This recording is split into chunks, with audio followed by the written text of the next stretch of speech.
جن کے قلم سے انگریز بھی ڈرتے تھے اور جن کا یہ کہنا تھا کہ اگر بھارت آزاد نہیں ہوا تو میں بھارت واپس نہیں جاؤں گا, مجھے یہی دفنا دینا. آج انہی کا نام ووادوں میں ہے.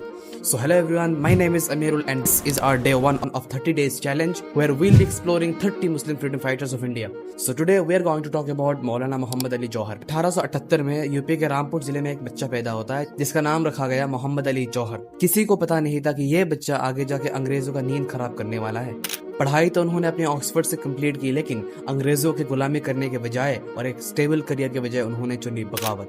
ہتھیار تو نہیں اٹھائی لیکن قلم چنی, اور اس قلم سے نکلے ہوئے دو بغاوتی آواز تھے, دا کامریڈ اور ہمدرد. اس زمانے میں جب انگریز لکھنے پر جیل پہ ڈال دیا کرتے تھے, انہوں نے انگریزوں کو کھلی چنوتی دی. اسی کے چلتے انہیں 1921 میں کراچی جیل میں ڈال دیا جاتا ہے. ان کا یہ کہنا تھا کہ غلامی کی زندگی سے بہتر ہے کہ آزادی کے لیے سنگرش کرتے ہوئے اپنی جان گنوا دے. 1930 میں جب وہ راؤنڈ ٹیبل کانفرنس کے لیے لنڈن جاتے ہیں تو وہاں انگریزوں کے سامنے سینہ ٹھوک کے بولتے ہیں کہ اگر بھارت آزاد نہیں ہوا تو مجھے یہی دفنا دینا, میں بھارت واپس نہیں جاؤں گا. لیکن سوال یہ ہے کہ کیا ایسے سرماؤں کی وراثت صرف اتہاس کے پنوں تک سیمت رہ جائے گی؟ جنہوں نے قوم اور ملک کے لیے اپنی زندگی قربان کر دی, جنہوں نے انگریزوں کے آنکھوں میں آنکھیں ڈال کر آزادی کی مانگ کی, آج وہی اتہاس کہیں کھو سا گیا ہے. مولانا محمد علی جوہر صرف ایک نام نہیں بلکہ جنون, بغاوت اور بے بکی کا ایک ایسا ثبوت ہے جو آنے والی کئی نسلوں کو جھکنا نہیں لڑنا سکھاتی ہے. یہ کہانی ہے اس عظیم شخصیت کی جس نے اپنی سانس کی آخری ڈوری تک اور اپنی خون کی آخری بوند تک بھارت کی آزادی کے خواب دیکھا ہے.